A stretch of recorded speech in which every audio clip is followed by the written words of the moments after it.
The American pastor on trial in Iran for opening a network of Christian churches now learning his fate.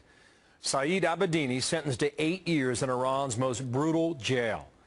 After getting the news, Abedini's wife, living in Boise, Idaho, says, quote, "With today's development, I am devastated for my husband and my family. We must now pursue every effort, turn every rock, and not stop until Saeed is safely on American soil." Amy Kellogg live in London on this story. Is the U.S. State Department now getting involved, Amy? The U.S. State Department is, Bill, they say that they're actively engaged in this case and are in close contact with the family. Of course, it's such a sensitive situation right now that they are not going to divulge exactly what they are doing. All of this complicated, of course, by the fact that the U.S. and Iran do not have diplomatic relations. Now, what's very puzzling to Christian groups following this case is that it's not clear why Abedini was arrested over the summer and then sentenced now. He had converted to Islam back in 2000.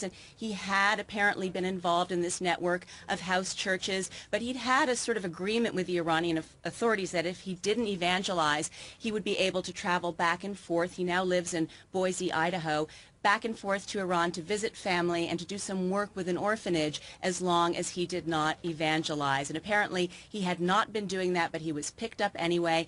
And what Christian Solidarity Worldwide, which is based here in London, Bill, is concerned about is that the charge is a political one, national security, and they're worried that the Iranian authorities are now, rather than talking about religion, talking about political issues, and that makes it all that much more serious. What is the situation for Christians in Iran for them, Amy?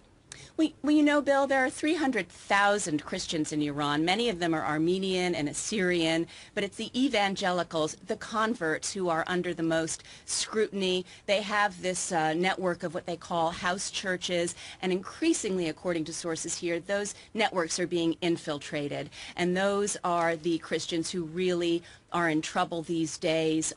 They are being cracked down on. It's estimated hundreds of them are in jail.